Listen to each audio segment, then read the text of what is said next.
Hey, what's going on, guys? It's Jack. I'm back again to bring you Healing Heroic Antorus Part 3. Everything you need to know about the last 3 bosses of Antorus. Keeping people alive, keeping people topped off, and getting the bosses down, right? Starting it off, we've got Coven of the Shivarra, right? For Coven of the Shivarra, you're basically going to be having these different Coven who are popping up and torturing the Titans and gaining their abilities to basically fight against you. So you're going to be having different Titan abilities that are popping up, and you'll also be having the Coven that will regularly be casting standard abilities, like the Storm of Darkness, for example, which is going to be dealing lots and lots of damage to the entire group, and it also can really hurt the group depending on positioning, depending on the other Titan abilities that are going on. So Storm of Darkness, you are going to be having the entire floor deal damage to you unless you're standing in one of the safe zones. The safe zones are little circular white spaces that you just stand in. They're a little bit bigger than some of the whirling blades that will get tossed out pretty regularly by the Shivarra, so if they toss a blade into one of the safe zones, you can probably still stand in the safe zone, but you just have to make sure that you're walking around it and things like that. The timers for these are kind of rough, so as a Disciplined Priest, it actually can be quite annoying to be able to perfectly time when the blades are going to be coming at you, or when the storms are going to be coming at you, to have all your atonements ahead of time. So watch for the timers. They're not exactly precise. The safe zones are also not totally random, it seems. It seems that there's some designated possibilities for where they can spawn. So, learning those, and for us, a lot of times I was just kind of moving into the front left corner from my point of view here, just to be able to have a location which is fairly close to where one of the safe zones is likely to be spawning. Now, for the different torments of the Titans that you're going to be having, different abilities are going to be coming out, and different mechanics where you have to be getting certain adds down. So you'll have Khaz'goroth, for example, where you're going to be having 5 or 6 copies of Khaz'goroth all channeling fire from different positions into the middle of the room. This is going to be drawing big lines all over the place that you really have to be watching out for. That'll be really dealing lots and lots of damage if you're getting hit by these fire lines. This is something the Rangers can be cleaving down over time. You'll have things like the Torment of Norgannon, where it's going to be a bunch of old Norgannons with AoE patches beneath them that'll basically kill you if you stand in them, where you have to stun, slow, CC to be able to get in between these little niches and get away from them. You'll have the Fury of Golganath, which is going to have the adds of the copies of the Titans spawning in different parts of the room. And basically, if you stand within 2 or 3 yards of other players, you're going to zap them and deal tons and tons of damage. So it's very easy, for example, for melee to just utterly kamikaze themselves if they're going to be stacked up. The kicker here is that you're also going to be having the Fury of Golganath lightning strikes happening at the exact same time that you're going to have a Storm of Darkness. So you need to have everybody who's spread out enough, and this is a really big thing as a healer, people are spread out enough in these safe zones and not blocking other people from getting into the safe zones here. So it's very important to be watching your own positioning, watching the position of others. So maybe you can move over to the side so somebody can actually get into the safe zone with you without both of you dying. If you're battle resing somebody, for example, you want to make sure that you tell them to wait, battle res them, move out of the location where they're going to spawn at, then let them pop up, right, very quickly. All these things are the positioning that you have to really keep in mind. Outside of the Torments and the Storm, you will still have Shadow Blades coming out from the different Shivarra at different points. It's basically going to be a 3-pronged blades come out in a certain direction that kind of arc out. They'll knock you back, so you have to be very careful. They're not going to knock you out of a safe zone and kill you there. And then lastly, you do have to watch out for Chilled Blood as a healer. This is going to basically put a cone, a frost orb, over certain players and a healing debuff, or a healing absorb that must be healed up. If it is not healed up, it's going to stun the player who is affected by it for the proportion of the absorb that's lingering there. So if you have somebody stunned for 10-15 seconds, they're probably just going to die, because there's not going to be much for them to do. They're going to be caught out in like a Storm of Darkness, something like that. It's very simple. Just make sure you're tracking the Chilled Bloods, get those players topped off, and you won't have to worry about any kind of slows. The better that you are at following these, the better you are just keeping an eye on your other raid members, adjusting your positioning accordingly, the easier it's going to be to get this fight down. On to Aggramar. Aggramar is one of my favorite fights to be healing, and there's so much damage that can be going out at such a regular basis. So not only that, but you also have some control over when some of the extra damage is going to be going out. So it gives you also a lot of time to be able to prepare for the big damage that will happen. So getting into it, you will be having Scorching Blazes pretty regularly going out on your ranged players. Make sure everyone's spread out. Make sure you're not standing on top of the melee or anything like that.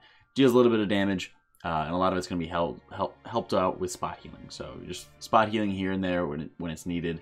There will be lots and lots of tank damage, so make sure you're not neglecting the tanks at all.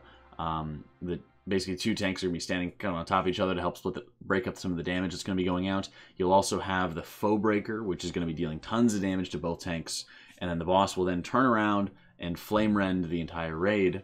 And so you have to make sure that everybody is being stacked into the Flame Rend. It's going to knock you back after the damage hits. Then you have to stack up on its behind again.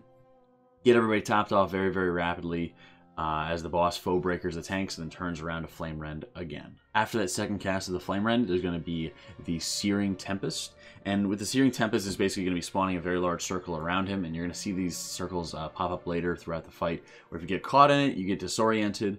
And it basically just kind of debilitates you for a small period of time, preventing you from actually contributing anything in the way of the damage or anything like that. So after this first combo occurs, you're going to go into the transition phase where you have to be killing 2 large elementals, large fire elementals, and you'll also have smaller flame ellies that'll pop up a little bit later on. The idea here is you kill the 2 large flame elementals, his immunity shield will go away, and then you'll be able to get back right on the boss. With the lower health, the smaller flame elementals, you'll actually be able to, they'll be trying to move into the boss. So you can CC these, you can slow these, all kinds of stuff like that. What we did is we just went and had DK grips, just grip them into the boss, and whenever they hit the boss, they're going to just explode, deal lots and lots of damage to the entire group. The idea here is you want to be able to space it out enough so that you're having grips going out during a raid cooldown, or you're having, you know, grips going out on these ads pretty steadily on your own terms here. So looking to consult with, you know, your raid leader for when they really want to be having these ads detonating on top of the boss, and then making sure you're able to clear these ads out pretty rapidly overall. And one last mechanic to really be worrying about is going to be the Wake of Flame, which is going to be very similar to the Shadow Blades from Coven, except that they will not knock you back. It's basically going to be 5 different little flame spears that are going to be just shoot out from the boss and fan out as they come out of the boss. So making sure you're watching where they're positioned, dodge them, get out of the way of them, so that way you're not going to be getting in any kind of danger. These wakes will actually spawn during some transition phases as well, so you always have to watch out for them continuously really throughout the fight. The big thing with this encounter is, as a healer, you need to be able to properly work with the other team to spread out your raid cooldowns. The damage can get quite steady, but the big benefit here is that you do have some control over when you're going to be gripping the embers into the boss, or when you're going to allow the embers to get into the boss, explode, and then allow you to, you know, use raid cooldowns, or just you know, utilizing innervates, wisdoms, or whatever to be able to top people off in this situation. So having proper control of the damage is going to be very, very key. So for example, like we even had it where we didn't go crazy with our raid cooldowns early on, and then we'd have like Aura Master, for example, carry us early on into the transition phases, where we wanted to make sure that we were not burning down mana too hard. We wanted to make sure our actual raid cooldowns were getting a lot of value, because there is very steady damage is going to be happening here, and you want to make sure that you're not spending, you know, very expensive abilities during somebody's raid cooldown where it's just going to be healed up anyway, because this, in many ways, is very much an endurance fight. You need to be able to, you know, keep an eye on your mana, keep track of your mana, and really just keep on rotating through raid cooldowns whenever you can. Usually for us, we 4 or 5 healed it, and a lot of times we were able to say, okay, well, we basically will have one thing off cooldown all the time, so when we get a second one off cooldown, we'll just keep on going through the rotation. And in many ways, that worked out really well for us, because once we were able to recognize when people are using their cooldowns, it makes it a lot easier for us to ensure that we're not overlapping other people, or we're not really kind of draining our mana. But in many ways, this is just kind of a pure HPS fight. It's great. And now on to the final boss, Argus. Argus has 4 big phases, and as a healer, you really have a lot more spot healing responsibilities, as well as, you know, just some standard keep the raid topped off as per usual, right? Starting off the fight, you will basically just be stacked at the boss. We actually found it was a lot better after this video to be stacking in melee. That way you're able to just more easily move out of the way of the Cone of Death. You will have a Cone of Death, which doesn't one-shot you, which is decidedly unsatisfying on Heroic. Cone of Death should kill. Anyway, Cone of Death goes out. Move away from it, step to the side again if you're in melee. If everyone's in melee, it's very, very easy to do that. You will, of course, have Soul Blight, which is going to be affecting a couple different players. They need to make sure that they run it out and away from the group. That way they're not going to be dropping it onto any other players. But they also need to make sure that they drop it behind your group and to the side of the group, because they... generally, if they have any mobility increases, that's going to be really the time to use it, because you want to make sure that you can drop it where Cone of Death is going to land. So you want to make sure that you're not getting caught in Cone of Death, and that you're not going to be dropping it on where other people could be going, or that you're not going to be baiting out any of the Cone of Deaths to be going the direction you're already trying to go, right? So kind of keep that in mind with the positioning there. Those players generally are going to get hit by the Cone of Death, at least in my experience. So when you see those players, keep it in mind, keep it in the back of your head that they're going to take actually quite a bit of damage. You will have different gifts coming out. That'll be giving you either haste and versatility buffs, or it's going to give you crit and mastery buffs. Generally, just make sure you drop these ahead of the groups that you're going to be able to move into them from the Cone of Death. And after that, phase 1's kind of a breeze.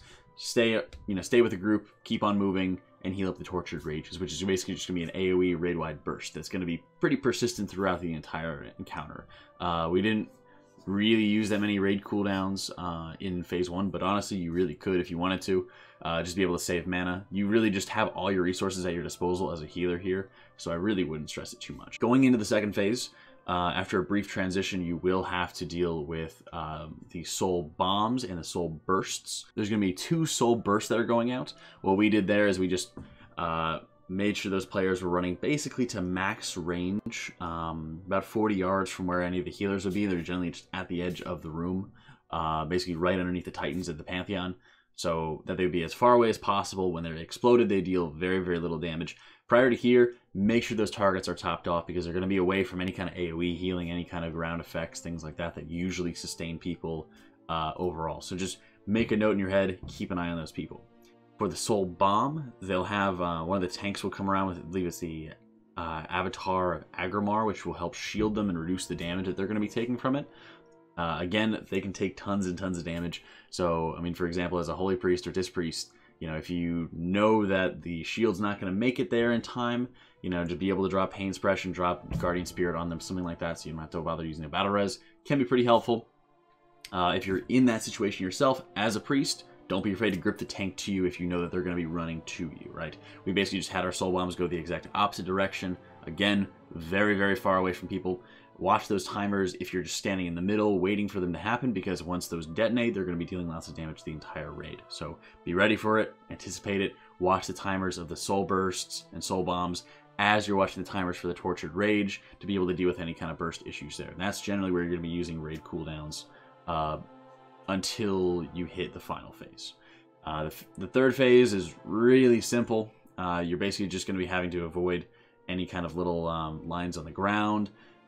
Basically all your DPSers are going to be killing different adds, and you're just kind of standing there making sure you can keep people topped off. It's very light in terms of spot healing. There's not a lot of responsibility for healers in this phase, unfortunately. You go into the last phase though. Last phase is going to involve Argus basically murdering everybody, the Titans saying no, and then you get to res. So once you resurrect, you'll basically release Spirit, and then you have to walk towards the Giving Tree.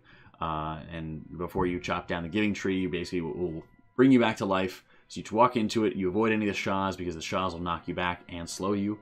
So get into the tree, resurrect, and then just start working on burning the boss. And it's basically going to go just like phase 2 from a healer perspective, where you're going to be having all this burst that can be going out. And you as a healer just have to be watching for people that might be dying. You have to watch for the tank stacks increasing and when the tanks are likely to be dead, because this means that you're going to be having a very quick tank transition that's going to be going on, and you need to make sure that you're able to account for the next tank being ready, make sure that they stay alive, because you're going to have one tank die. They might go downstairs and start picking up some of the orbs to get some of the buffs that are going out. And you as a healer just have to make sure that both your tanks aren't dead at the same time there. The damage will kind of ramp up and stuff like that from Tortured Rages. So again, it's going to be just kind of rotating through your healer cooldowns.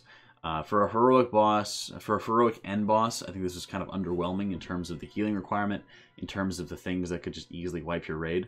I'm looking forward to healing this on Mythic and seeing what Mythic really holds. But overall, this boss was not the hardest to heal. It was not the most difficult mechanics to really master here. Watch your timers, keep an eye on the AoE raid damage going to be going out, and again, you're simply going to be cycling through everything. Thank you so much for watching. Thank you so much for checking out the Healing Heroic Antorus series. I hope it was very helpful for you guys just to be able to get a quick look at what are your responsibilities, what do you really have to look out for as a healer going through these heroic fights and leading up to Mythic. My guild is working on Mythic at the moment. If you want to check out our live streams, we're going to be streaming all of our Mythic progression. Link is going to be in the description below, so be sure to check out and follow the Twitch stream. And be sure to subscribe to my YouTube as well if you want to catch up with some more videos. The Mythic series is going to be coming very, very soon, as we're just getting bosses down quite rapidly. So I'll be pumping those out as soon as possible. Thank you so much again for watching, guys. I hope you all enjoyed it, and I'm going to catch you all tomorrow.